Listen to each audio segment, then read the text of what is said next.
নমস্কাৰ Assam competitive exam চেনেলটোলৈ আপোনালোক সকলোকে স্বাগতম জনাইছোঁ নীলাক্ষী ডেকাই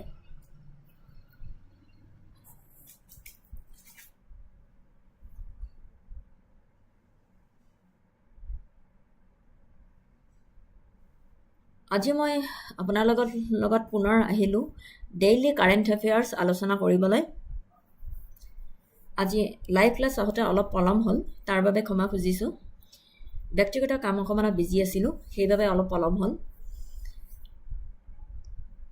যদি কাৰোবাৰ কিবা সুধিবলগীয়া থাকে তেনেহ'লে কমেণ্ট ছেকশ্যনত সুধিব পাৰে নিশ্চয় আৰু যদি যোনে মোৰ চেনেলটো নতুনকৈ চাইছে তেওঁলোকে যাতে ছাবস্ক্ৰাইব আৰু শ্বেয়াৰ কৰি দিয়ে তাকে অনুৰোধ কৰিলোঁ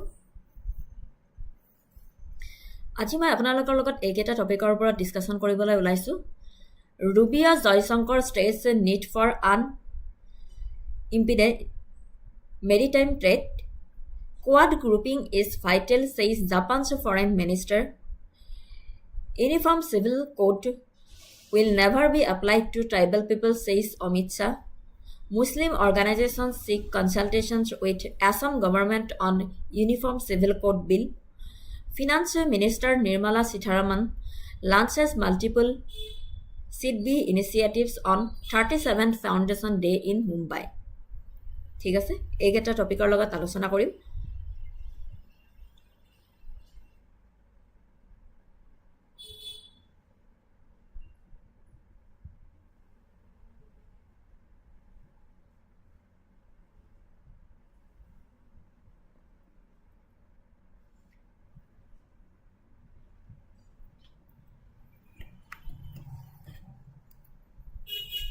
Topic Rubia's Jaishankar states need for unimpeded maritime trade.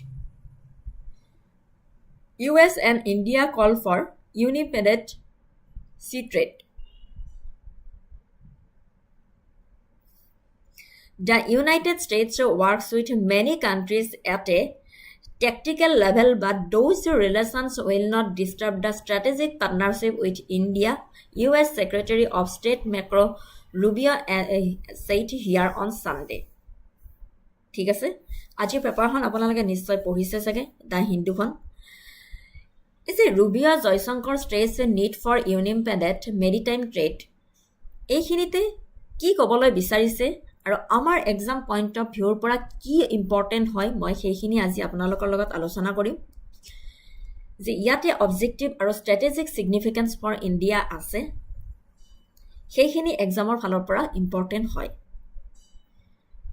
The recent high-level bilateral meeting between India's External Affairs Minister Dr. S. Jaishankar and US Secretary of State Marco Rubio in New Delhi underscores a pivotal moment in Indo-US relations.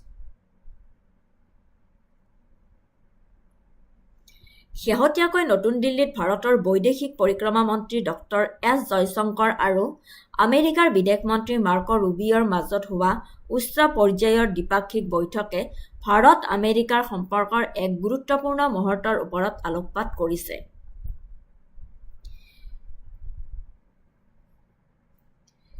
Objectives of the Unimpeded Maritime Trade Stance The emphasis on unimpeded maritime trade serves several urgent strategic and economic goals for both India and the United States. Mitigating regional conflict spillovers.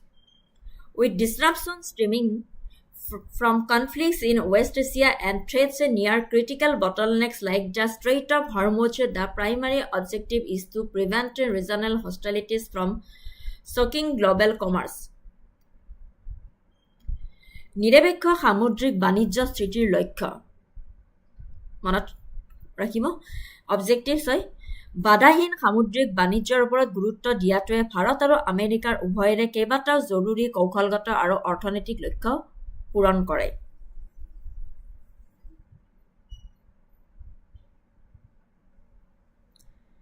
আঞ্চলিক সংঘাতৰ spill over প্ৰশমন কৰা পশ্চিম এছিয়াৰ সংঘাতৰ পৰা উদ্ভৱ হোৱা ব্যাঘাত আৰু হৰমুজ জলদ্বীপৰ দৰে জটিল বটলনেকৰ ওচৰৰ ভাবুকিৰ সৈতে আঞ্চলিক শত্ৰুতাই বিশ্ব বাণিজ্যক চাকৰুদ্ধ কৰি পেলোৱাৰ পৰা ৰক্ষা কৰাটোৱে প্ৰধান উদ্দেশ্য। মিটিগেটিং ৰিজনেল কনফ্লিক্ট স্পিল অভাৰ্ছ, আঞ্চলিক সংঘাতৰ স্পিল অভাৰ প্ৰশমন কৰা। বুজি পাইছে যে পশ্চিম এছিয়াৰ সংঘাতৰ পৰা উদ্ভৱ হোৱা ব্যাঘাত আৰু হৰমুজ জলদ্বীপৰ দৰে জটিল বটলনেকৰ ওচৰৰ ভাবুকিৰ সৈতে আঞ্চলিক শত্ৰুতাই বিশ্ব বাণিজ্যক চাকৰুদ্ধ কৰি পেলোৱাৰ পৰা ৰক্ষা কৰাটোৱে প্ৰধান উদ্দেশ্য। ছেকেণ্ড পইণ্টটো হৈছে ছিকিউৰিং গ্ল'বেল চক points.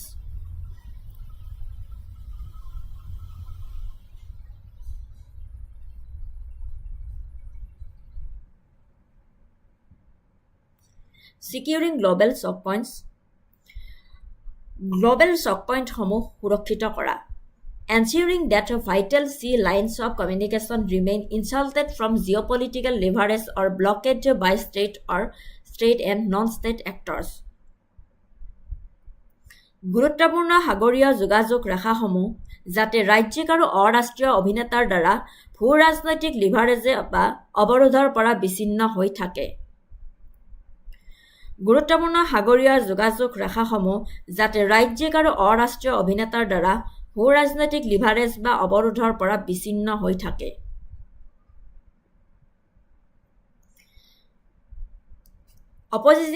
Opposing the weaponization of trade. As explicitly stated in India 5-point framework, the objective is to reject the manipulation of market shares, resource distribution, and maritime routes for geopolitical coercion. বাণিজ্যৰ অস্ত্ৰকৰণৰ বিৰোধিতা কৰা। ভাৰতৰ 5-পইণ্ট কাঠামোত স্পষ্টভাৱে উল্লেখ কৰা অনুসৰি উদ্দেশ্য হৈছে যে ভূ-ৰাজনৈতিক জোৰ জবৰদস্তিৰ বাবে বজাৰৰ অংশীদাৰিত্ব, সম্পদ বিতৰণ আৰু সামুদ্ৰিক পথৰ হেতালি খেলাক নাকচ কৰা। বুজি পাইছে? অপজিং দ্য ৱেপনাইজেশ্যন অফ ট্ৰেড, বাণিজ্যৰ অস্ত্ৰকৰণৰ বিৰোধিতা কৰা। ভাৰতৰ 5-পইণ্ট কাঠামোত স্পষ্টভাৱে উল্লেখ কৰা অনুসৰি উদ্দেশ্য হৈছে যে ভূ-ৰাজনৈতিক জোৰ জবৰদস্তিৰ বাবে বজাৰৰ অংশীদাৰিত্ব, সম্পদ বিতৰণ আৰু সামুদ্ৰিক পথৰ হেতালি খেলাক নাকচ কৰা। De-risking and supply chain resilience, transitioning toward trusted partnerships to establish robust, shock-absorbent global supply chains that prevent economic paralysis during geopolitical crisis. De-risking আৰু যোগান শৃংখল স্থিতিস্থাপকতা। ভূ-ৰাজনৈতিক সংকটৰ সময়ত অৰ্থনৈতিক পক্ষাঘাত ৰোধ কৰা, শক্তিশালী ষ্টক শোষক বিশ্বব্যাপী যোগান শৃংখল স্থাপন কৰিবলৈ বিশ্বাসযোগ্য অংশীদাৰত্বৰ দিশলৈ পৰিৱৰ্তন কৰা। Strategic significance for India. Economic and energy security, dependence on shock points. ভাৰতৰ বাবে কৌশলগত তাৎপৰ্য, অৰ্থনৈতিক আৰু শক্তি নিৰাপত্তা। শ্বক পইণ্টৰ ওপৰত নিৰ্ভৰশীলতা, যে ভাৰতে খাৰুৱা তেল আৰু LNG আমদানিৰ বাবে হৰমুজ জলদ্বীপ আৰু বাব এল মাণ্ডেব জলদ্বীপৰ ওপৰত বহু পৰিমাণে নিৰ্ভৰশীল হয়। যিকোনো বাধাই ঘৰুৱা ইন্ধনৰ মূল্য নিৰ্ধাৰণ তৎক্ষণাত অস্থিৰ কৰি পেলাইছে, যাৰ ফলত সামষ্টিক অৰ্থনৈতিক স্থিতিশীলতা আৰু মুদ্ৰাস্ফীতিৰ লক্ষ্যৰ প্ৰতি ভাবুকি আহি পৰিছে। Trade volume. Over 90% of India's trade by volume and 70% by value moves through maritime routes. ভাৰতৰ 90%তকৈ অধিক বাণিজ্যৰ পৰিমাণ আৰু মূল্য অনুসৰি 70% সামুদ্ৰিক পথৰ মাজেৰে গতি কৰে। এই জলসীমাসমূহত বাধাহীন প্ৰৱেশ ভাৰতৰ অৰ্থনৈতিক বিকাশৰ লক্ষ্যৰ বাবে এক অ-আলোচনাৰ পূৰ্বচৰ্ত বুলি কৈছে। ঠিক আছে? Geopolitical alignment and autonomy, strategic autonomy. ভূ-ৰাজনৈতিক সংহতি আৰু স্বায়ত্তশাসন, কৌশলগত স্বায়ত্তশাসন। Quad mandate. This dialogue sets the stage for the Quad Foreign Ministers meeting, reaffirming maritime freedom anchors India's vision of a free, open, inclusive Indo-Pacific against unilateral hegemony. Quad mandate এই আলোচনাই Quad বৈদেশিক মন্ত্ৰীসকলৰ বৈঠকৰ মঞ্চ তৈয়াৰ কৰে সামুদ্ৰিক স্বাধীনতাক পুনৰ দৃঢ় কৰি তুলিলে যে ভাৰতীয় একপক্ষীয় আধিপত্যৰ বিৰুদ্ধে মুক্ত আৰু অন্তৰ্ভুক্ত ভাৰত প্ৰশান্ত মহাসাগৰীয় দৃষ্টিভংগীক লংঘন কৰা হৈছে মাল্টি এলাইনড বেলেন্সিং এক্ট বহু সংলগ্ন ভাৰসাম্য আইন সামুদ্ৰিক নিৰাপত্তাৰ ক্ষেত্ৰত আমেৰিকাৰ সৈতে মিত্ৰতা কৰাৰ সময়তে ভাৰতে পশ্চিম এছিয়াৰ ৰাষ্ট্ৰসমূহৰ সৈতে শক্তিশালী সম্পৰ্ক বজাই ৰাখি নিজৰ অন্যান্য কূটনৈতিক স্থিতি বজাই ৰাখিছে ভাৰতে সামুদ্ৰিক সুৰক্ষাক পক্ষপাতমূলক স্থিতিৰ পৰিৱৰ্তে সাৰ্বজনীন জনসাধাৰণৰ মংগল হিচাপে ফ্ৰেমৱৰ্ক কৰে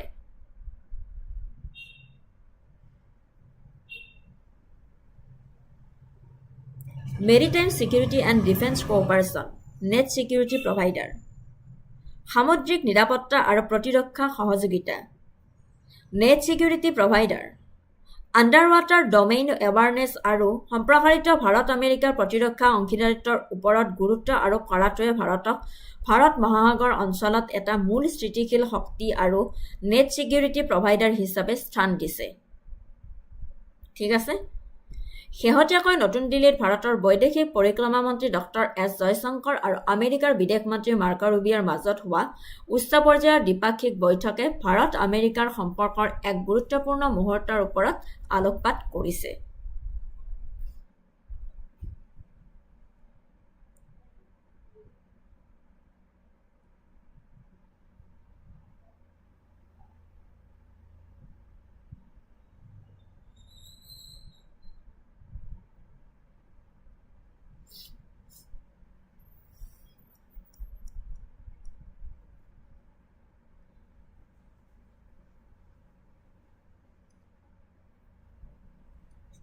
which a newly signed bilateral framework between India and the US directly aims to secure maritime assets and track underwater movements. Basic Extension Cooperation Agreement, Communications Compatibility and Security Agreement, Underwater Domain Awareness, Logistic Exchange Memorandum of Agreement. Basic Extension Cooperation Agreement, Communities Capability and Security Agreement, ne Underwater Domain Awareness, ne Logistic Exchange Memorandum of Agreement. Correct answer whole Underwater Domain Awareness is the correct answer. Option C is the correct answer. Moving to the next topic, Quad grouping is vital, says Japan's foreign minister. Quad grouping remains a vital framework, says Japan's foreign minister.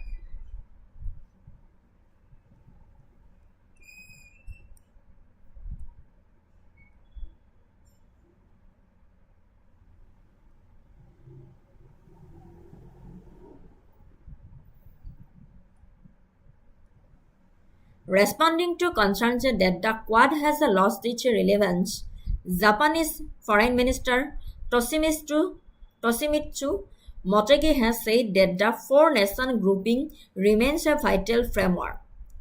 In a written interview with the Hindu ahead of the quadrilateral foreign ministers meeting in New Delhi on Tuesday, Mr. Motegi indicated that cooperation over critical minerals needed for green energy and high technology would be at the top of the meeting agenda.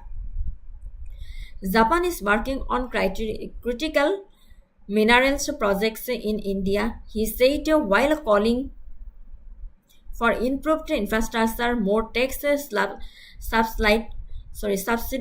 subsidies, and protection for intellectual property rights.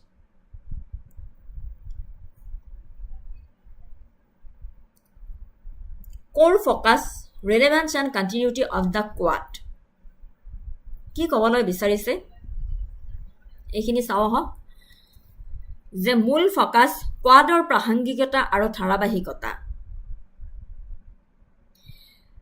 Despite rising concerns over its decreasing relevance, Japan Foreign Minister Toshimitsu Motegi re-emphasized that the quadrilateral security dialogue remains a vital framework for nations sharing fundamental values and strategic interests. ইয়াৰ প্ৰাসংগিকতা হ্ৰাস পোৱাৰ বাবে উদ্বেগ বৃদ্ধি পোৱাৰ পাছতো জাপানৰ বৈদেশিক মন্ত্ৰী টছিমিটছু মটেগিয়ে পুনৰ কৈছে যে চতুৰ্ভুজ নিৰাপত্তা আলোচনা মৌলিক মূল্যবোধ আৰু কৌশলগত স্বাৰ্থৰ অংশীদাৰ ৰাষ্ট্ৰসমূহৰ বাবে এক অন্তৰ্নিহিত কাঠামো হৈ আছে।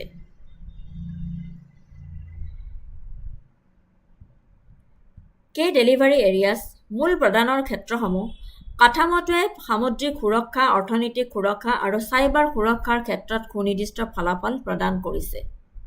The framework has delivered concrete outcomes in maritime security, economic security, and cyber security. The shared vision. গ্ৰুপিঙৰ লক্ষ্য হৈছে যে এটা মুক্ত আৰু মুক্ত ভাৰত প্ৰশান্ত মহাসাগৰীয় প্ৰতি ইয়াৰ প্ৰতিশ্ৰুতি সম্পৰ্কে এক অটল বাৰ্তা প্ৰেৰণ কৰা। ছেকেণ্ড পইণ্টটো হৈছে agenda for the upcoming New Delhi meeting.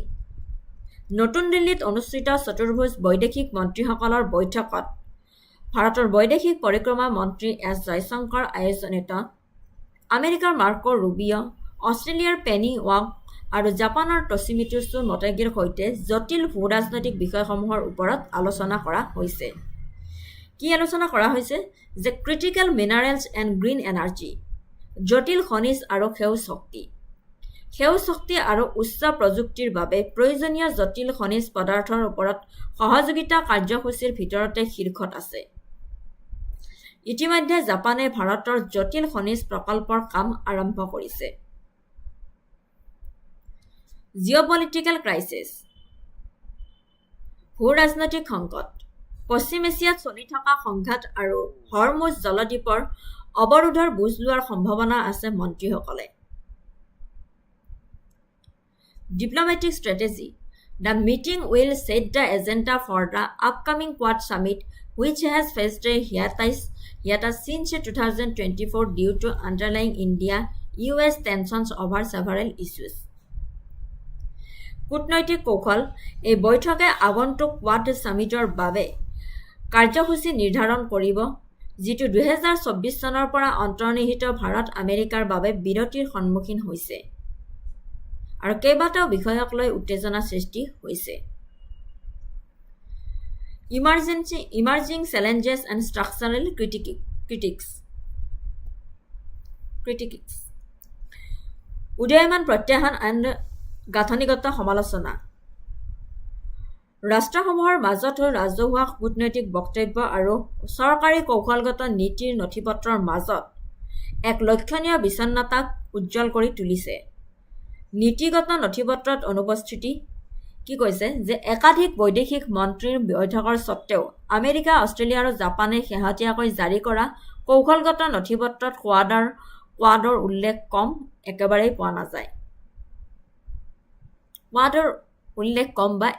পোৱা নাযায়।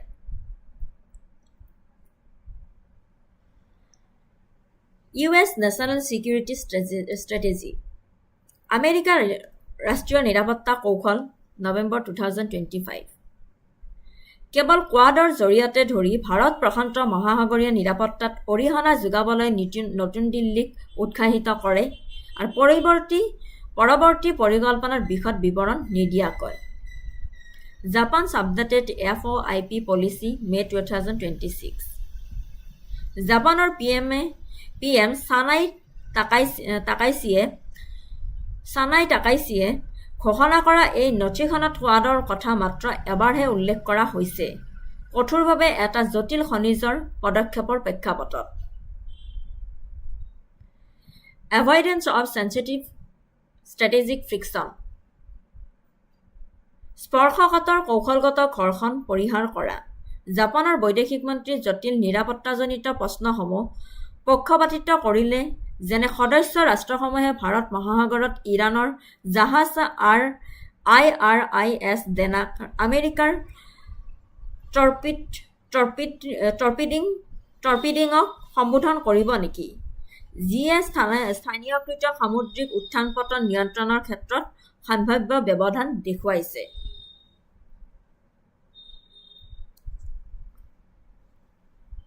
Alternative multilateral mechanisms and energy security, বিকল্প বহুপক্ষীয় ব্যৱস্থা আৰু শক্তি সুৰক্ষা।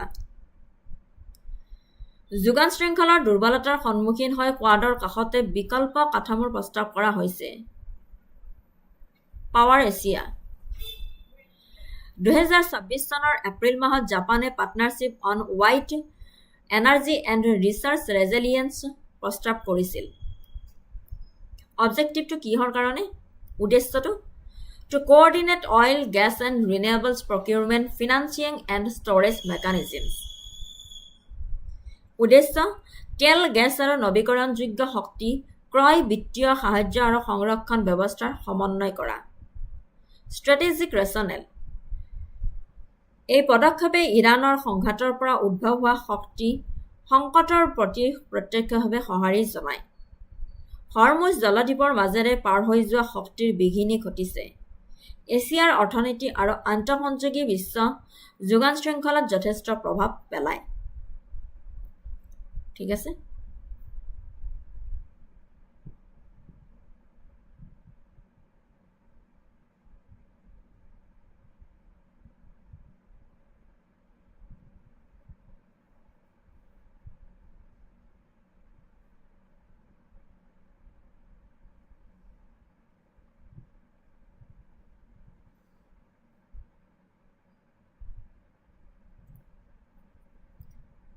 Which nation proposed a partnership on wider energy and resource resilience Power Asia in April 2026 to coordinate energy procurement and storage? India, United States, Japan, and Australia. Which nation proposed the partnership on wider energy and resource resilience in April 2026 to coordinate energy procurement and storage? Correct answer হল option C Japan. Next আৰু এটা question আনিছিলো। According to Japan's updated free and open Indo-Pacific policy announced in May 2026, the Quad grouping is mentioned exclusively in the context of which initiative? Maritime Security Cooperation, Cyber Security Framework, Critical Minerals Initiative, Joint Naval Exercise. According to Japan's updated free and open Indo-Pacific policy announced in May 2026, the Quad grouping is mentioned exclusively in the context of which initiative? Maritime Security Cooperation, Cyber Security Framework, Critical Minerals Initiative, Joint Naval Exercise. Correct answer hall Critical Minerals Initiatives. Critical Minerals Initiative. Option C is the correct answer.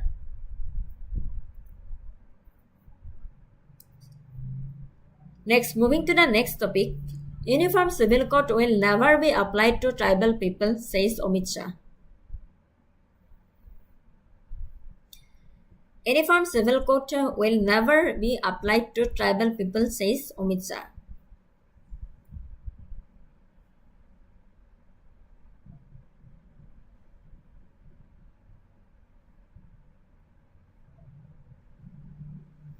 Addressing a Sangh Parivar organized Janajati Sanskritik Sangam at New Delhi, which he referred to as a Janajatiya Mahakumbh, Union Home Minister Amit Shah on Sunday assured scheduled tribe communities that any form of a uniform civil code that is implemented in the country will keep tribal communities out of its provisions.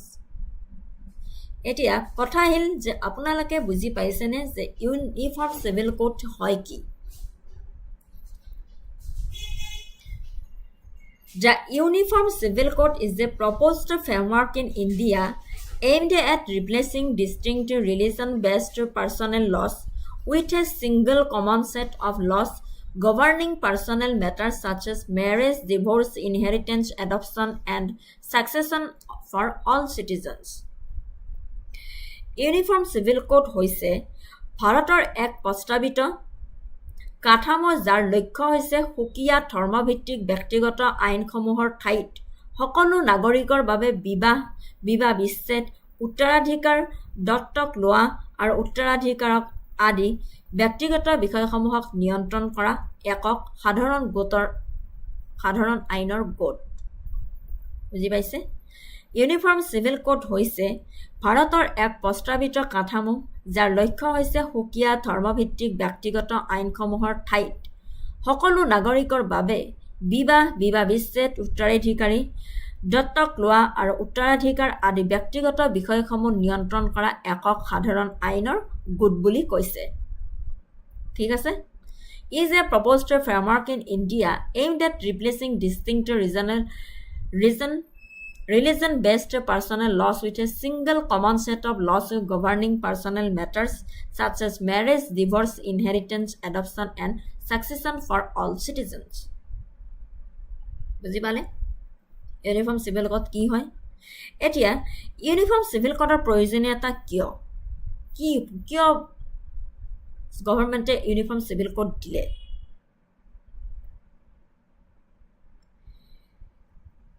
ইউচিচিৰ প্ৰয়োজনীয়তা ইয়াৰ গুৰুত্বপূৰ্ণ আৰু ইয়াৰ সন্মুখীন হোৱা উল্লেখযোগ্য প্ৰত্যাহ্বানসমূহৰ এক গাঁথনিগত বিশ্লেষণে উজ্জ্বল কৰি তুলিছে কিয় এইটো দেশৰ অন্যতম বিতৰ্কিত সামাজিক আইনী বিষয় হৈ আছে The need for UCC Constitutional mandate সাংবিধানিক আদেশ Article 44 of the Indian Constitution under the Directive Principles of State Policy DPSP explicitly states that the state shall endeavor to secure a uniform civil code for citizens throughout the territory of India. ভাৰতৰ সংবিধানৰ ৪৪ নং অনুচ্ছেদত ৰাজ্যিক নীতিৰ নিৰ্দেশনামূলক নীতি অধীনত স্পষ্টভাৱে উল্লেখ আছে যে ৰাজ্যখনে সমগ্ৰ ভাৰত ভূখণ্ডৰ নাগৰিকসকলৰ বাবে একেধৰণৰ নাগৰিক সংহিতা নিশ্চিত কৰিবলৈ চেষ্টা কৰিছে ঠিক আছে Simplification of the legal landscape. Currently, Indian civil law is fragmented. Hindus, Muslims, Christians, and Parsis are governed by their respective personal laws. Example, Hindu Marriage Act, Muslim Personal Laws, Shariat Application Act. আইনী পৰিবাহৰ সবলীকৰণ বৰ্তমান ভাৰতৰ দেৱানী আইন খণ্ডিত হৈ পৰিছে হিন্দু মুছলমান খ্ৰীষ্টান আৰু পাৰ্চীসকলৰ নিজ নিজ ব্যক্তিগত আইন যেনে হিন্দু বিবাহ আইন মুছলমান ব্যক্তিগত আইন শৰীয়ত প্ৰয়োগ আইনৰ দ্বাৰা পৰিচালিত হয়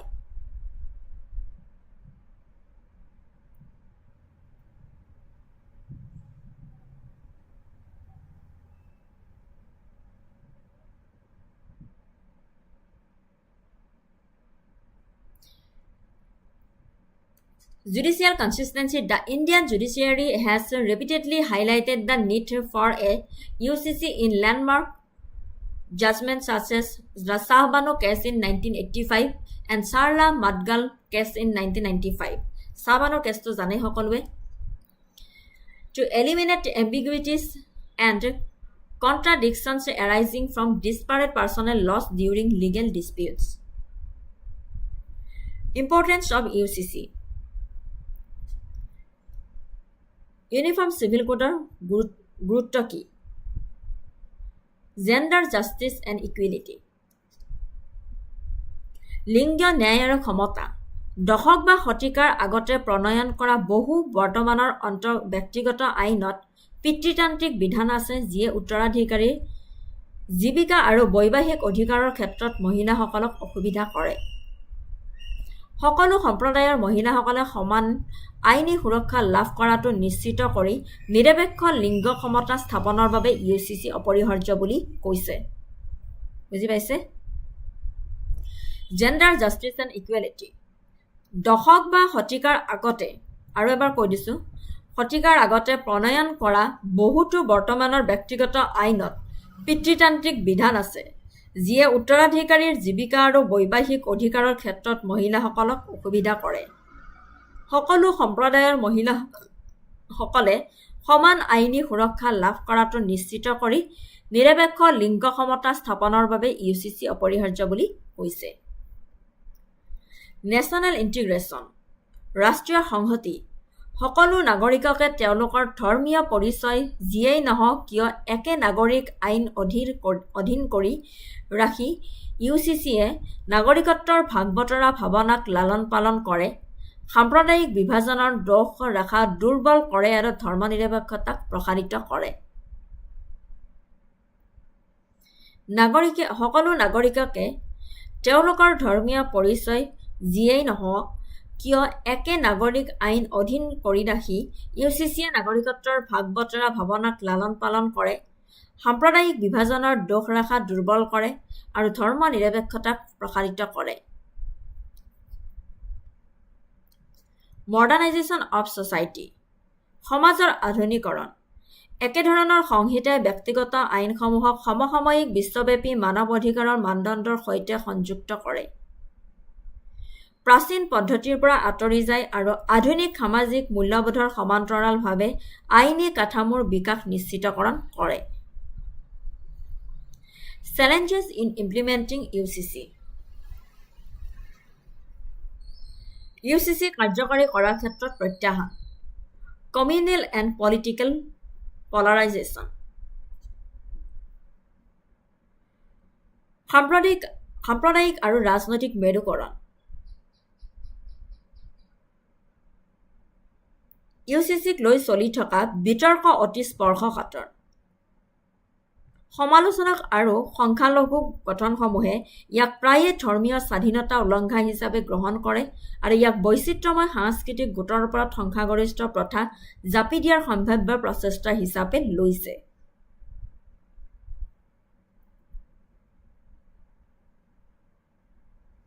Pluralism and cultural diversity. India's rich fabric of diverse customs possesses a practical nightmare for draft consensus. Codifying a single law that respects or accommodates varied regional, cultural, and community practices is exceptionally complex. The tribal conundrum. Protecting indigenous identities is a major roadblock, as highlighted by the headline in Hindu paper Image 8338.png. UCC কৈছে যে UCC will never be applied to tribal people, says Amit Shah. Accommodating the unique constitutionally protected customary laws of tribal communities, especially those under 6th schedule. ষষ্ঠ অনুসূচীৰ অধীনত tribal communities সম্পূৰ্ণৰূপে ইউচিচিৰ পৰা ৰেহাই দিয়া হৈছে বুলি অমিত শ্বাহে উল্লেখ কৰিছে। Presents a massive legislative hurdle. Exempting certain groups shows immediate resistance but inherently dilutes the uniform nature of the code. Conflict with fundamental rights. Opponents argue that a mandatory UCC could violate Article 25 of the Constitution, which guarantees the freedom to profess, practice, and propagate religion, leading to an ongoing legal debate over how to balance Article 25 and Article 44. 25 with Article 44.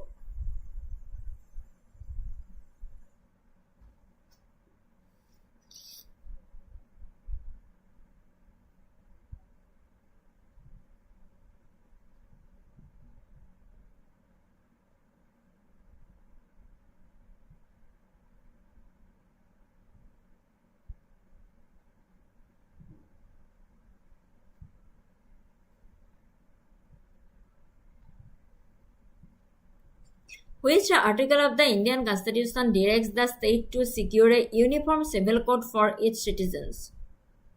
Article 39A, Article 44, Article 48, Article 51A. Which article of the Indian Constitution directs the state to secure a uniform civil code for its citizens? Article 39A, Article 44, Article 48, Article 51A. Answer, option B is the correct answer. Article 44. Article 44 contained within the Directive Principles of State Policy Part 4 explicitly mandates that the state shall endeavor to secure a UCC throughout the territory of India. Next, আৰু এটা question লৈ আহিলোঁ. Which fundamental right guaranteeing freedom of religion is often cited by critics as being in conflict with the implementation of a UCC? Article 14, Article 19, Article 21, Article 25. Which fundamental right guaranteeing freedom of religion is often cited by critics as being in conflict with the implementation of a UCC. Article 14, Article 19, Article 21, Article 25. Option D is the correct answer. Article 25. Article 25 guarantees the freedom of conscience and the right to freely profess, practice, and propagate religion which critics argue could be infringed upon by mandatory uniform civil laws. ঠিক আছে, option D is the correct answer.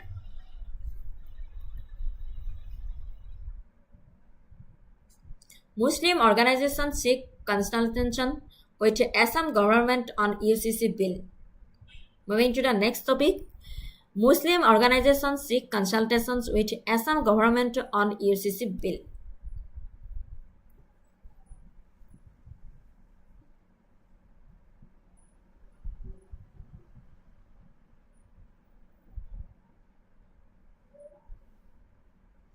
The demand for consultation by Muslim organizations regarding the Uniform Civil Code bill in Assam highlighted an enduring conversation in India surrounding personal laws, individual rights, and state policy. Historical underpinnings. The Indian Constitution did not emerge in a vacuum. It was the product of intense historical evaluation and careful deliberation. Colonial legacy. Laws like the Regulating Act of 1773, the Government of India Acts of 1919 and 1935, and the legacy of English common law provided the structural framework for governance and administrative machinery. The Constituent Assembly 1946-1949. Drafted by a diverse body of leaders with Dr. B.R. Ambedkar as the chairman of the drafting committee. The Assembly spent nearly 3 years debating how to balance a highly fractured multi-religious society with a modern democratic state. The debate on a uniform civil code was one of the most polarizing topics even then, which is why it was placed under non-enforceable state goals rather than fundamental rights. অলপ history ফালৰ পৰা টানি আনিছোঁ। ইয়াৰে features হৈছে The Constitution is a unique document, often described as a borrowed bag of tricks, because it adopted the best feature of various world constitutions and adapted them to the Indian ethos.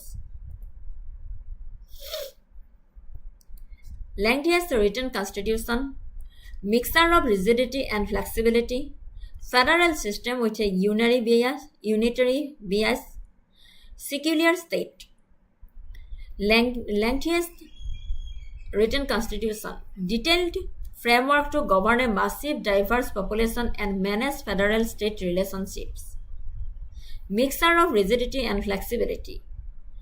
Some provisions can be amended by a simple parliamentary majority while others require a special majority and a state ratification. Federal system with an unitary bias.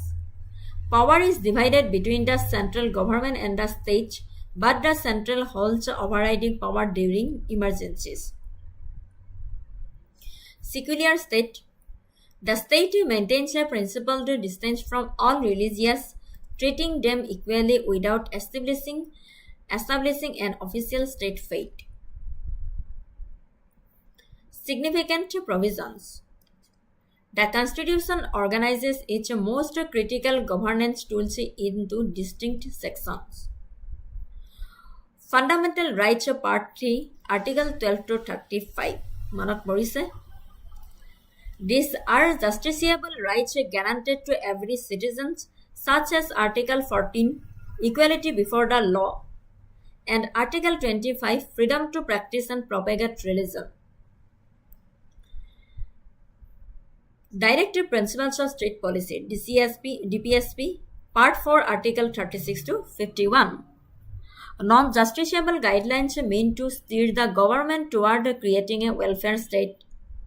Article 44, the directive to secure a uniform civil code for all citizens. Recite here. The 7th schedule divides legislative powers into 3 lists: union list, state list, and concurrent list.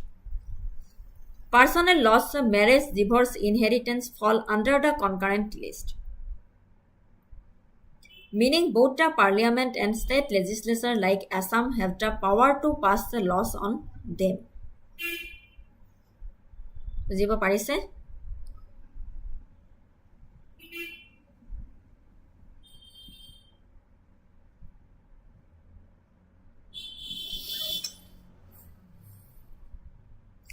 Evaluation through amendments.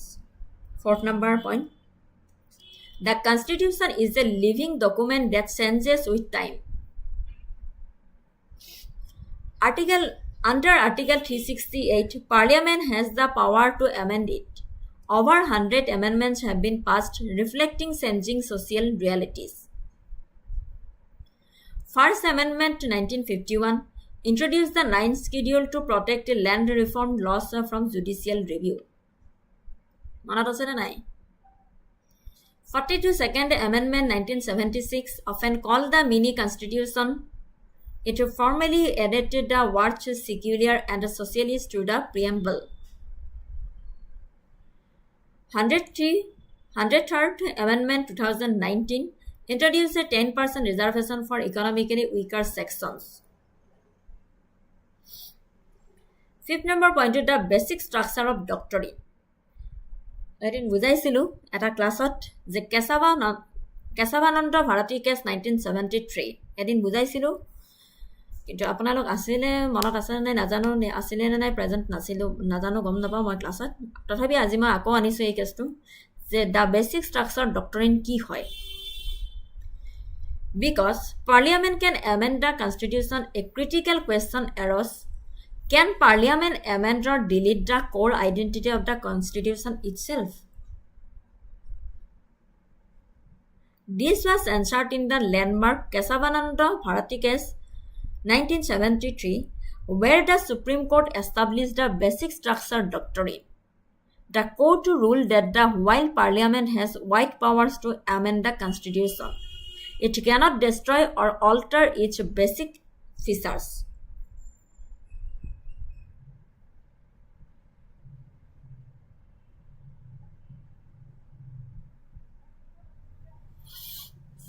Keshavananda Bharati কেছটোৰ বিষয়ে অলপ কৈ দিছোঁ যে ভাৰতীয় সাংবিধানিক আইনত মূল গাঁথনি মতবাদ এক লেণ্ডমাৰ্ক ন্যায়িক নীতি। ইয়াত নিৰ্দেশ দিয়া হৈছে যে ভাৰতৰ সংসদৰ সংবিধানৰ সংশোধনৰ ক্ষমতা আছে, কিন্তু ইয়াৰ মূল বৈশিষ্ট্য আৰু মূল নীতিসমূহ সলনি বা ধ্বংস বা দুৰ্বল কৰিব কোনেও নোৱাৰে। বুজি পাইছে? ভাৰতৰ সংসদৰ সংবিধান সংশোধনৰ ক্ষমতা আছে,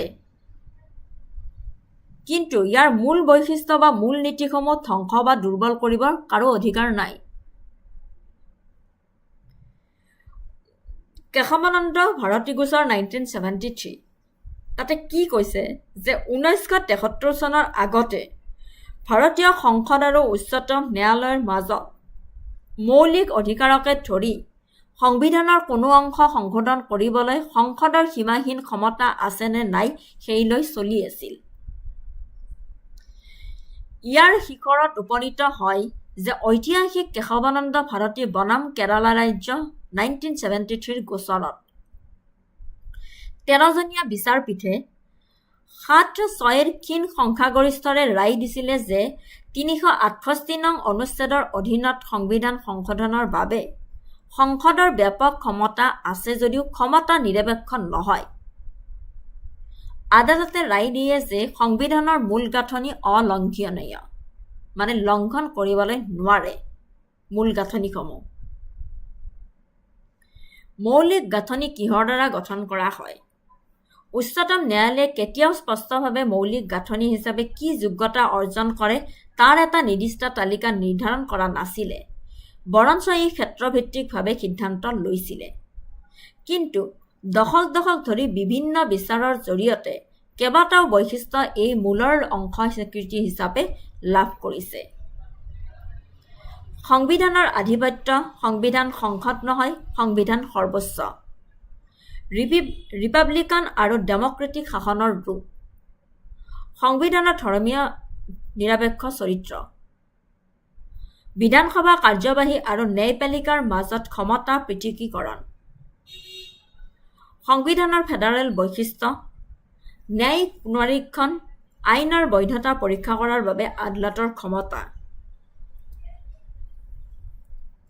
আইনৰ শাসন আৰু জাতিৰ ঐক্য আৰু সততা ই কিয় গুৰুত্বপূৰ্ণ এই মতবাদে এক গুৰুত্বপূৰ্ণ চেক এণ্ড বেলেন্সে কাম কৰে সংসদত শাসকীয় সংখ্যাগৰিষ্ঠতাই গণতান্ত্ৰিক আইনগতভাৱে ভাঙি পেলোৱা মৌলিক অধিকাৰৰ সহনীয়া কৰা বা সাংবিধানিক সংশোধনৰ জৰিয়তে ভাৰতক স্বৈৰাচাৰী ৰাষ্ট্ৰলৈ ৰূপান্তৰিত কৰাত বাধা দিয়ে The doctrine acts as the ultimate safety valve ensuring that any laws or state bills, including state-level uniform civil codes, must respect foundational values like equality and secularism without violating the soul of the original document.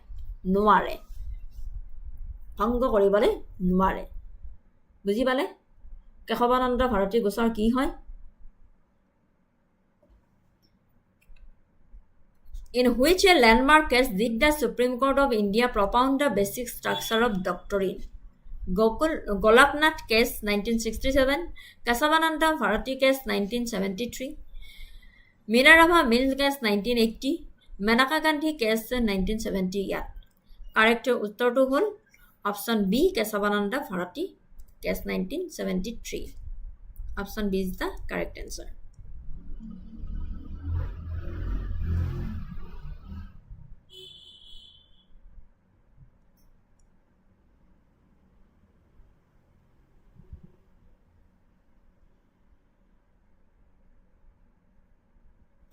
Moving to the next topic, Azir. Finance Minister Nirmala Sitharaman launches multiple SIDBI initiatives on 37 Foundation Day in Mumbai.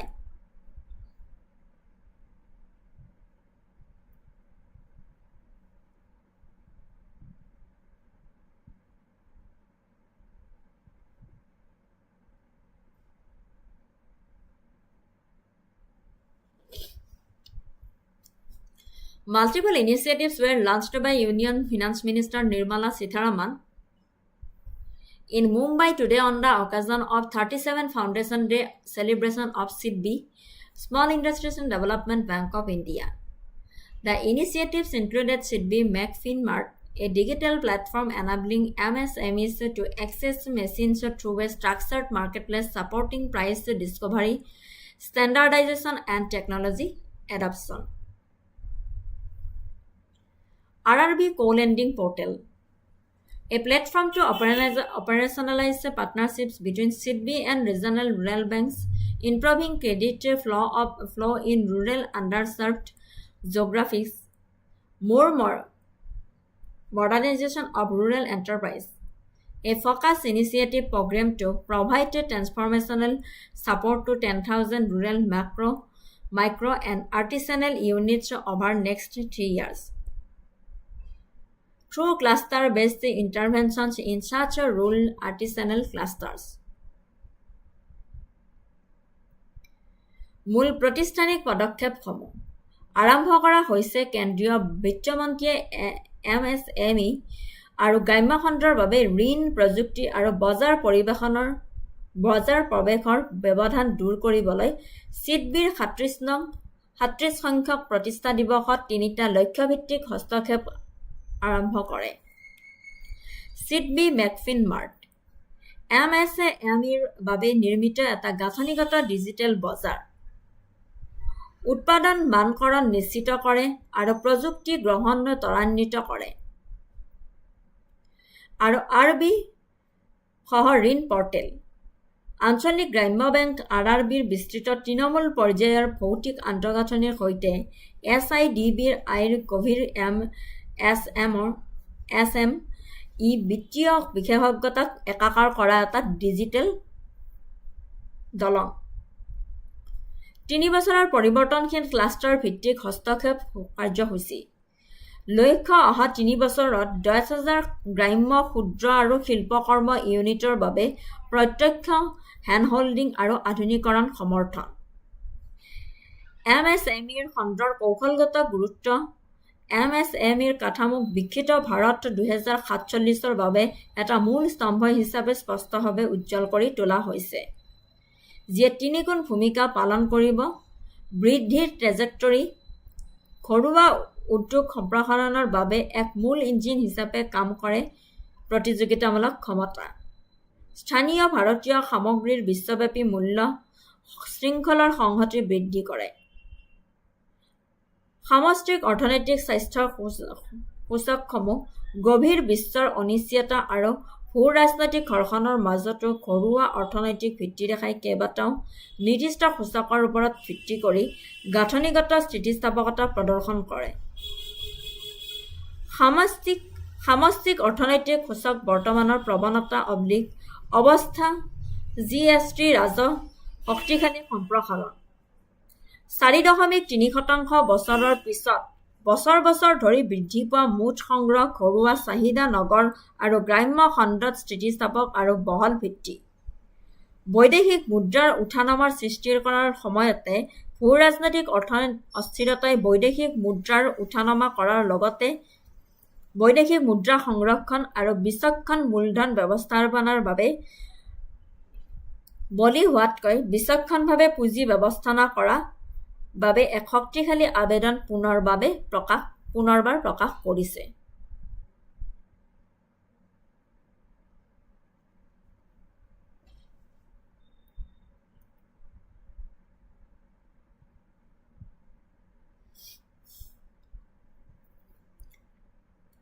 Which digital platform was launched on SIDB's 37 Foundation Day to enable MSMEs to access machinery through a structured marketplace?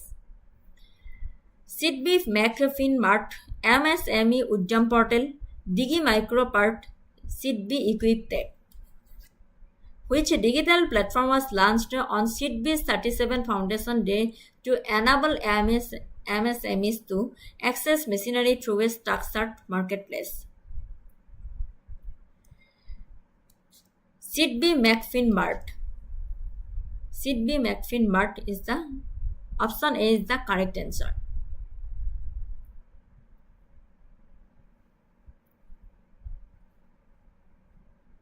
Moving to the next topic, President Draupadi Murmu to present Padma Awards at Rashtrapati Bhavan in New Delhi today. অসমৰ পৰা 5 জনে পালে, গম পাইছেই চাগে।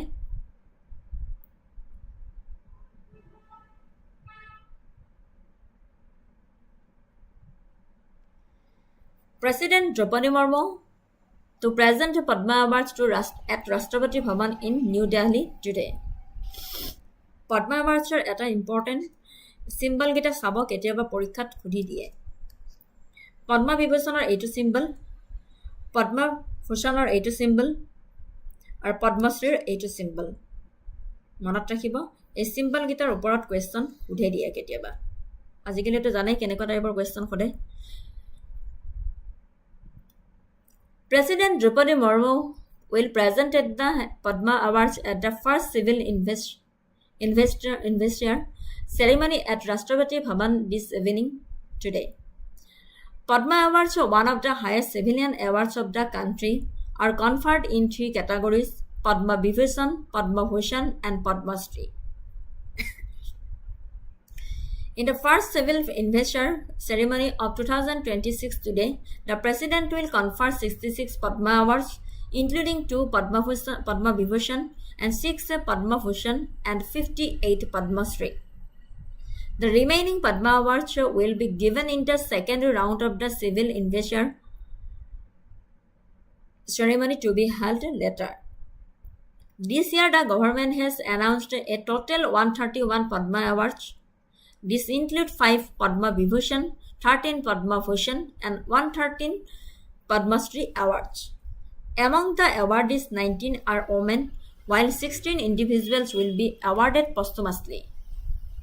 The Padma Awards, namely Padma Vibhushan, Padma Bhushan, and Padma Shri, are amongst the highest civilian awards of the country. Instituted in 1954, these awards are announced on the occasion of the Republic Day every year. The award seeks to recognize work of distinction and is given for distinguished and exceptional achievements in various fields and disciplines, including art, literature, education, sports, medicine, social work, science, engineering, public affairs, trade, and industry.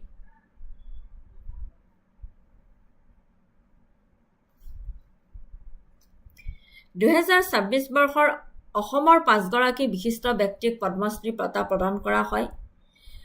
Haricharan Saikia শিল্প, নুৰুদ্দিন আহমেদ কলা, যোগেশ দেউৰী কৃষি, পখিলা লেথেপি কলা বিভাগত, and Kabindra পুৰকাষ্ঠ জনসংযোগৰ পষ্টুমাছ বঁটা লাভ কৰে। মনত ৰাখিব, 5জন ব্যক্তিক অসমৰ পৰা পদ্মশ্ৰী সন্মানেৰে সন্মানিত কৰা হয়।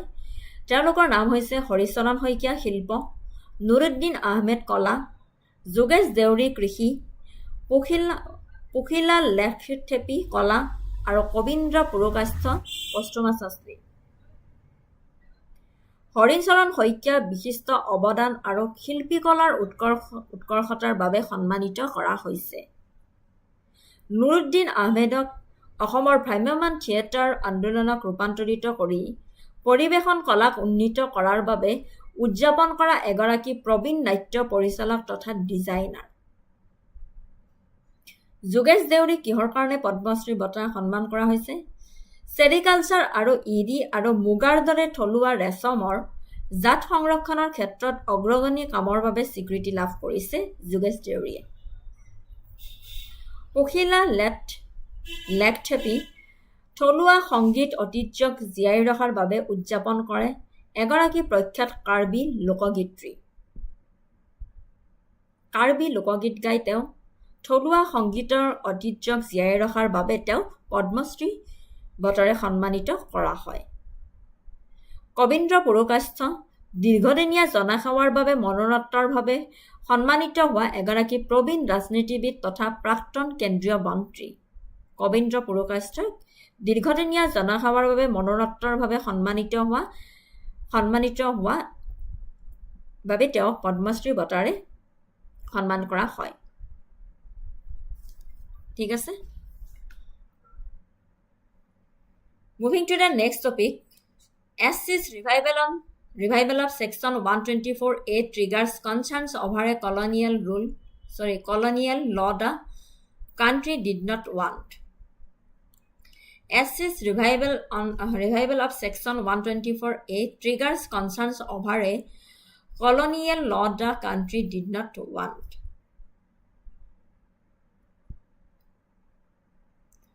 The Supreme Court's May 21 revival of Section 124A sedition proceedings against consenting accused persons exposes them to an immediately oppressive provision both the court and the Union government agreed was not in tune with the current social milieu and was intended for a time when this country was under the colonial regime. A 3-judge bench of the Supreme Court had frozen all proceedings under Section 124A of the now repealed Indian Penal Code on May 11, 2022, virtually casting a shadow of doubt over every sedition case at that time.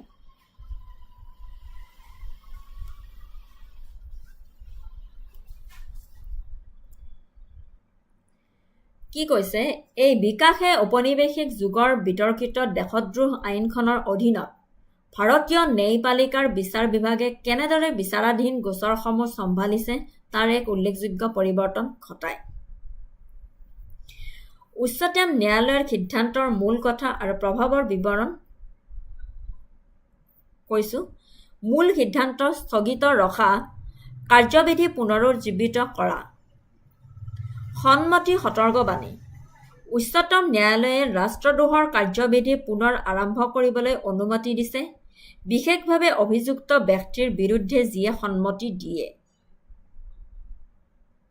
সন্মতি সতৰ্কবাণী। মূল সিদ্ধান্ত স্থগিত কৰা, কাৰ্যবিধি পুনৰুজ্জীৱিত কৰা। উচ্চতম ন্যায়ালয়ে কৈছে যে ৰাষ্ট্ৰদ্ৰোহৰ কাৰ্যবিধি পুনৰ আৰম্ভ কৰিবলৈ অনুমতি দিছে, বিশেষভাৱে অভিযুক্ত ব্যক্তিৰ বিৰুদ্ধে যিয়ে সন্মতি দিয়ে। অভিযুক্ত এজনে সন্মতি কিয় দিব?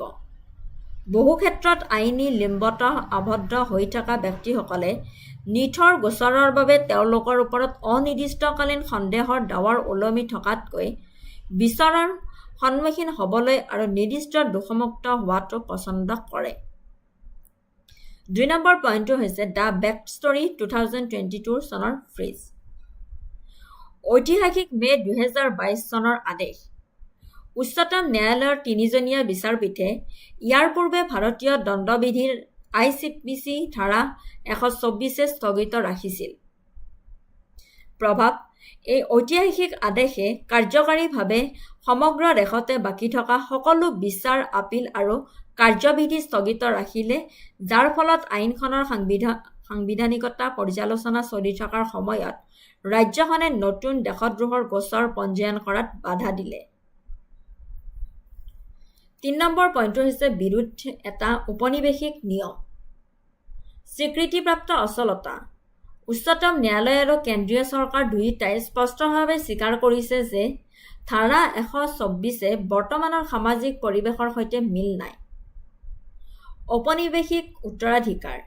এই আইনখন প্ৰথমে ব্ৰিটিছ ঔপনিৱেশিক শাসনে ভাৰতীয় স্বাধীনতা সংগ্ৰামী আৰু মতানৈতিক দমন কৰিবলৈ ৰচনা কৰিছিল, যাৰ ফলত আধুনিক গণতন্ত্ৰত ইয়াৰ স্থান অত্যন্ত বিতৰ্কিত হৈ পৰিছে বুলি পাৰস্পৰিক একমত আছে। বহল আইনী প্ৰেক্ষাপট। বাতিল কৰা IPC। মন কৰিবলগীয়া যে 124 ধাৰা পুৰণি ভাৰতীয় দণ্ডবিধিৰ অন্তৰ্গত আছিল। ইয়াৰ পিছত ভাৰতে নিজৰ অপৰাধমূলক আইনসমূহ অভাৰহল কৰি IPCৰ ঠাইত ভাৰতীয় ন্যায় সংহিতা BNS গঠন কৰে। ভাৰতীয় ন্যায় সংহিতা গঠন কৰে। বৰ্তমানৰ দুৰ্বলতা। পুৰণি IPC সলনি কৰা হৈছে যদিও অভাৰহলৰ পূৰ্বে ধাৰা 124 অধীনত পঞ্জীয়ন কৰা হাজাৰ হাজাৰ লিগেচি গোচৰ এতিয়াও আছে।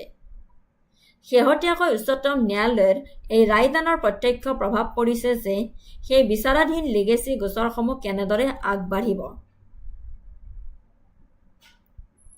এই ৰায়দানৰ ফলত এক জটিল পৰিস্থিতিৰ সৃষ্টি হয়, য'ত ব্যক্তিসকলে এতিয়া কেৱল আইনী বন্ধ বিচাৰিবলৈ স্বীকাৰ্যভাৱে অত্যাচাৰী পুৰণি ঔপনিৱেশিক আইন এখনৰ অধীনত বিচাৰ হ'বলৈ বাছি ল'ব পাৰে যদিও পূৰ্বতে চৰকাৰ আৰু আদালতে এই আইনৰ আধুনিক ভাৰতত কোনো স্থান নাই বুলি সন্মতি প্ৰকাশ কৰিছিলে। With reference to Supreme Court's May 2022 order on Section 124A of the IPC, which of the following statement is correct? Option A শুদ্ধ, নে B শুদ্ধ, নে C শুদ্ধ, নে D শুদ্ধ?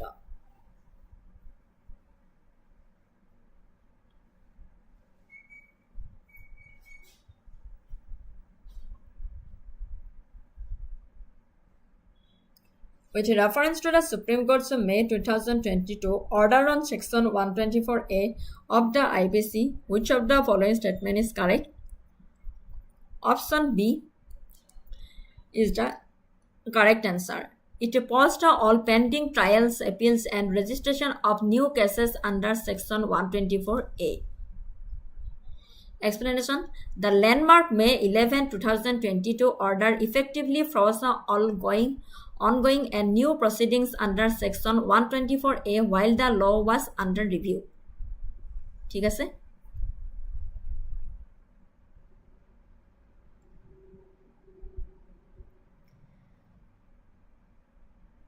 Moving to the next topic, India recently successfully tested the Agni 1 missile from the integrated test range.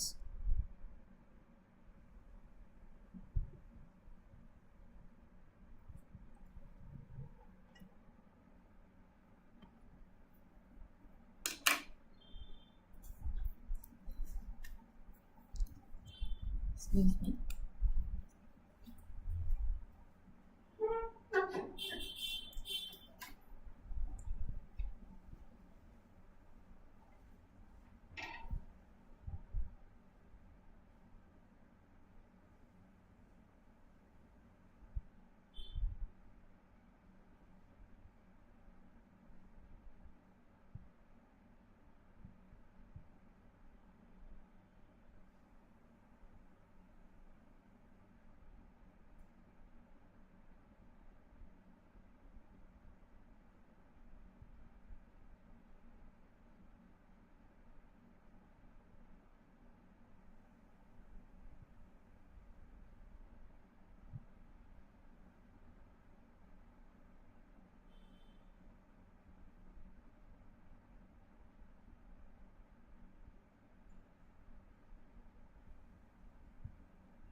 India recently successfully tested the Agni-1 missile from the Integrated Test Range.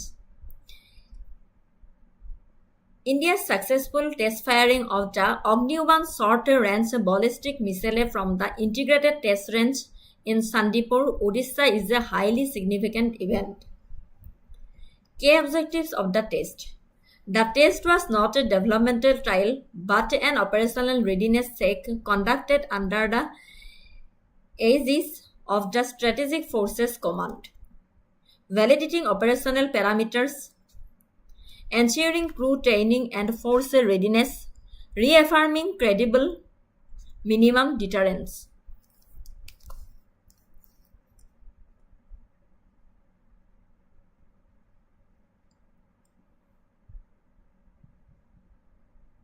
উৰিষ্যাৰ চণ্ডীপুৰত integrated test range ITR পৰা অগ্নি-আই short range বলিষ্টিক মিছাইলৰ সফল পৰীক্ষা নিৰ্বাহ ভাৰতৰ এক অতি উল্লেখযোগ্য পৰিঘটনা। পৰীক্ষাৰ মূল উদ্দেশ্য যে এই পৰীক্ষাটো উন্নয়নমূলকভাৱে পৰীক্ষা নহয় বৰঞ্চ কৌশলগত বাহিনী কমাণ্ডৰ তত্বাৱধানত চলোৱা এক কাৰ্যকাৰী প্ৰস্তুতি পৰীক্ষা আছিল। কাৰ্যকাৰী প্ৰাচলসমূহ বৈধ কৰা প্ৰধান উদ্দেশ্য আছিলে ইতিমধ্যে প্ৰৱৰ্তন কৰা ব্যৱস্থা প্ৰণালীৰ নিৰ্ভৰযোগ্যতা, সঠিকতা আৰু কাৰ্যকাৰী প্ৰস্তুতি পৰীক্ষা কৰা। ই প্ৰকৃত ব্যৱহাৰৰ পৰিস্থিতিত উৎক্ষেপণ প্ৰটকল, সুৰক্ষা পদক্ষেপ কমাণ্ড ফ্ল' আৰু ক্ৰুৰ সামৰ্থ্য নিশ্চিত কৰিছিল। ক্ৰু প্ৰশিক্ষণ আৰু বাহিনীৰ প্ৰস্তুতি নিশ্চিত কৰা। ই এই কৌশলগত সম্পত্তিসমূহ পৰিচালনা কৰা সশস্ত্ৰ বাহিনীৰ লোকসকলৰ বাবে সময়ে সময়ে প্ৰশিক্ষণ অনুশীলন হিচাপে কাম কৰিছিল যাতে কমাণ্ড চেইনটো ত্ৰুটিহীন আৰু দ্ৰুত হৈ থাকে।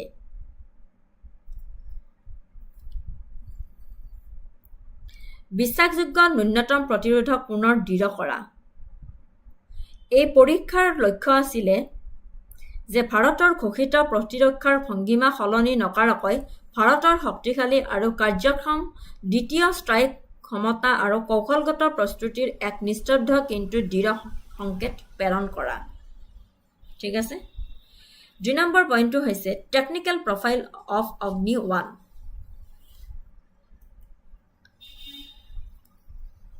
Feature details. টাইপ হৈছে short range ballistic missile /surface to surface. Propulsion single stage solid fuel engine developed after the 1999 Kargil war to ensure quick response times compared to liquid fuel systems. মনত ৰাখিব important হয়। Strike range approximately 700 km to 1200 km. Payload capacity can carry a payload of around 1000 kg, highly versatile as it is nuclear capable but can also carry conventional warheads. Mobility, road and rail mobile transporter ejector launchers. This enhances its survivability by allowing easy concealment and dispersal. Type short range ballistic missile. Propulsion single stage solid fuel engine. Strike range approximately 700 km to 1200 km. Payload capacity can carry a payload of around 1000 kg, highly versatile as it is nuclear capable but can also carry conventional warheads. ঠিক আছে। 3 number point is a core strategic importance. 2 নম্বৰটোৰ পইণ্টটো বুজাই দিছোঁ। অগ্নি-1ৰ কাৰিকৰী profile. কৌশলগত ব্যৱধান আঁতৰোৱা। অগ্নি-1 বিশেষভাৱে কম দূৰত্বৰ পৃথিৱী দ্বিতীয় ক্ষেপণাস্ত্ৰ আৰু মধ্যম দূৰত্বৰ অগ্নি দ্বিতীয় ক্ষেপণাস্ত্ৰ মাজৰ জটিল কাৰ্যকাৰী ব্যৱধান দূৰ কৰিবলৈ প্ৰস্তুত কৰা হৈছিল। ই দক্ষিণ এছিয়াৰ সংকুচিত ভৌগোলিক বাস্তৱতাৰ বাবে এক নিৰ্দিষ্ট আঞ্চলিক প্ৰতিৰক্ষা বিকল্প প্ৰদান কৰে। পাৰমাণৱিক ট্ৰাইডৰ ভূমিভিত্তিক স্তম্ভ। ভাৰতে কঠোৰ প্ৰথম ব্যৱহাৰ নহয় পাৰমাণৱিক নীতি বজাই ৰাখি আছে। NFUৱে ফলপ্ৰসূভাৱে কাম কৰিবলৈ হ'লে ভাৰতৰ এটা নিশ্চিত জীয়াই থাকিব পৰা দ্বিতীয় ষ্ট্ৰাইক ক্ষমতা থাকিব লাগিব। অতি চলন্ত অগ্নি-1 ভাৰতৰ পাৰমাণৱিক ত্ৰিপুৰাৰ এটা গুৰুত্বপূৰ্ণ স্থলভিত্তিক ভৰি গঠন কৰে। ইয়াৰ লগতে ইয়াৰ বায়ু বিতৰণ কৰা ব্যৱস্থা আৰু সাগৰভিত্তিক পাৰমাণৱিক ছাবমেৰিন INSৰ অৰিহন্তৰ দৰে কৌশলগত বাহিনী আদেশৰ ভূমিকা। 2003 চনত প্ৰতিষ্ঠা হোৱা ট্ৰাই ছাৰ্ভিচ কমাণ্ডে FSFCৰ ভাৰতৰ কৌশলগত আৰু কৌশলগত পাৰমাণৱিক অস্ত্ৰৰ মজুত পৰিচালনা আৰু প্ৰশাসনৰ দায়িত্ব লয়। যেতিয়া SFCয়ে DRDOৰ পৰিৱৰ্তে পৰীক্ষামূলক ব্যৱস্থা কৰে, তেতিয়া ই ইংগিত দিয়ে যে অস্ত্ৰ ব্যৱস্থাটো সম্পূৰ্ণৰূপে কাৰ্যকৰী হৈ আছে, সামৰিক মতবাদৰ সৈতে সংযুক্ত হৈছে আৰু তাৎক্ষণিকভাৱে নিয়োগ কৰাৰ বাবে সাজু হৈছে।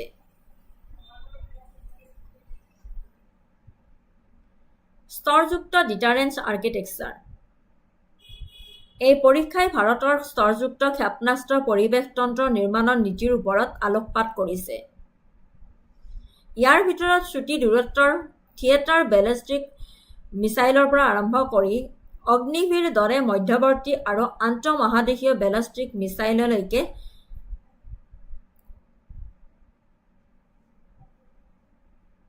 আৰু ইয়াৰ শেহতীয়া multiple independently targeted re-entry vehicle বা MIRV ভিন্নতা। ইয়াৰ ফলত এক বিস্তৃত এস্কেলেণ্ট মেনেজমেণ্ট ক্ষমতা সৃষ্টি হয়। ঠিক আছে।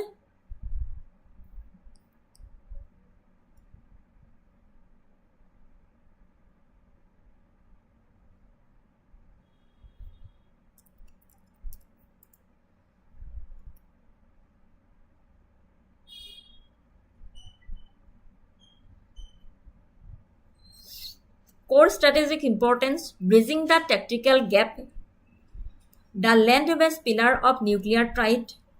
Option C. Point C, strategic forces command role. Point D, layered deterrence architecture. Core strategic importance egita: bridging the tactical gap, the land-based pillar of the nuclear threat, strategic forces command role, and layered deterrence architecture. বুজিব পাৰিছে? উৰিষ্যাৰ চণ্ডীপুৰত integrated test ৰেঞ্জৰ পৰা অগ্নি-আই short range ballistic মিছাইলৰ সফল পৰীক্ষা নিৰ্বাহ ভাৰতৰ বাবে এক উল্লেখযোগ্য পৰিঘটনা। পৰীক্ষাটোৰ মূল উদ্দেশ্য কি আছিলে? যে এই পৰীক্ষাটো উন্নয়নমূলক পৰীক্ষা নহয়, বৰঞ্চ কৌশলগত বাহিনী কমাণ্ড SFCৰ তত্বাৱধানত চলোৱা এক কাৰ্যকাৰী প্ৰস্তুতি পৰীক্ষা আছিল। প্ৰধান উদ্দেশ্য আছিলে যে ইতিমধ্যে প্ৰৱৰ্তন কৰা ব্যৱস্থা প্ৰণালীৰ নিৰ্ভৰযোগ্যতা, সঠিকতা আৰু কাৰ্যকাৰী প্ৰস্তুতি পৰীক্ষা কৰা। ই প্ৰকৃত ব্যৱহাৰৰ পৰিস্থিতিত উৎক্ষেপণ প্ৰটকল, সুৰক্ষা পদক্ষেপ আৰু কমাণ্ড ফ্ল' আৰু ক্ৰুৰ সমৰ্থন নিশ্চিত কৰিছিল। ঠিক আছে।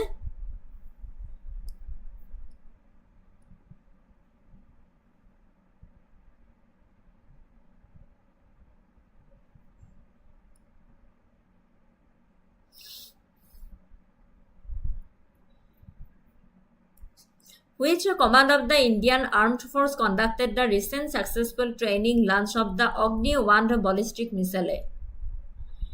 Integrated Defense Staff, Strategic Forces Command, Defense Research and Development Organization, Western Command. কোনটো শুদ্ধ হয়? Which command of the Indian Armed Forces conducted the recent successful training launch of the Agni-1 ballistic missile? Correct answer hall option B, Strategic Forces Command. মনত ৰাখিব, Strategic Forces Command is the correct answer. Moving to the next topic, important. Rohit Rajpal has been appointed as the Chief de Mission of the Indian contingent for the upcoming Commonwealth Games 2026. Rohit Rajpal has been appointed as the Chief de Mission of the Indian contingent for the upcoming Commonwealth Games 2026. Core fact and background. The appointment Rohit Raspal has been appointed by the Indian Olympic Association as India's chief de mission for the upcoming 2026 Commonwealth Games to be held in Glasgow, Scotland.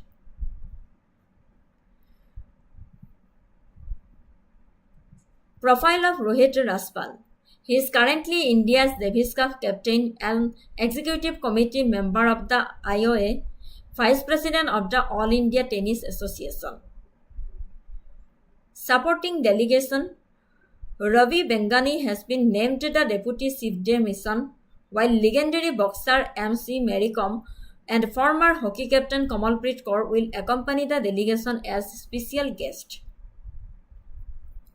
এতিয়া who is a chief de mission? Chief de mission বুলি কাক কোৱা হয়? A chief de mission French for head of mission. Frenchৰ কাৰণে head of mission বুলি কোৱা হয়. Is the official head of a national contingent at an international multi-sport event like the Olympics, Asian Games and Commonwealth Games. বুজি পালে? Chief de mission কাক কোৱা হয়? Chief de mission is the official head of a national contingent at an international multi-sport event like the Olympics, Asian Games or Commonwealth Games. A chief de mission's responsibilities কিছুমান আছে. কি আছে? Acting as the primary liaison between the host country's organizing committee and the home country's sports bodies. Managing logistics, accommodation, disciplinary issues, and the welfare of the athletes. Serving as the chief spokesperson for the national contingent during the event. 3 number point is institutional governance. The Indian Olympic Association status. The Indian Olympic Association is the governing body responsible for selecting athletes to represent India at the Olympic Games, Asian Games and Commonwealth Games. Leadership. It is currently headed by legendary former athlete P.T. Usha as its president. Context of the 2026 Commonwealth Games at Glasgow. The 2026 Games are unique, which opens up avenues for questions regarding sport economics and global governance. Host shift. Originally awarded to Victoria, the state pulled out due to skyrocketing projected cost. Glasgow stepped into host a significantly scaled down edition. Policy impact for India.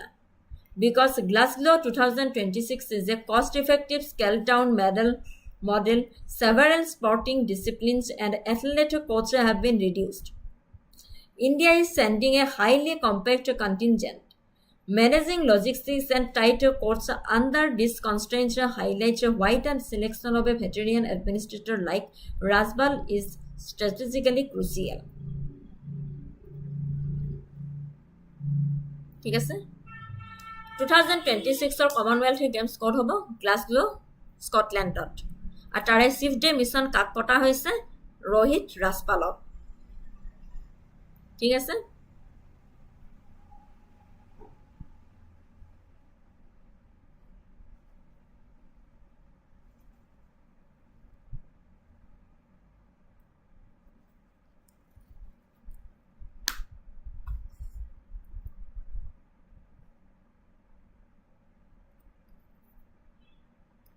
who has been appointed as the chief de mission of the Indian contingent for the 2026 Commonwealth Games.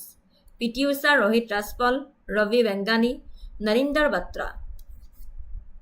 Who has been appointed as the chief de mission of the Indian contingent for the 2026 Commonwealth Games.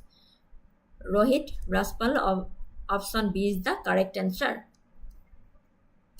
Rohit Raspal is the correct answer. ঠিক আছে thank U so মাচ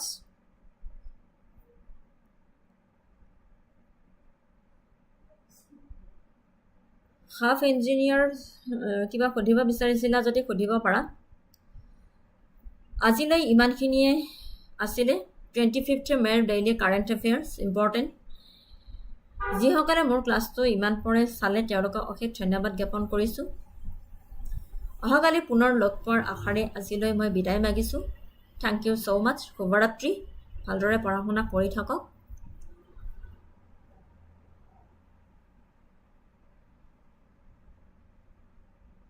কাৰোবাৰ কিবা সুধিব লগা থাকিলেও comment ছেকশ্যনত সুধিব পাৰিবা live class শেষ হোৱাৰ পিছতো। ঠিক আছে, মই ৰিপ্লাই দিবলৈ সাজু থাকিম। ধন্যবাদ।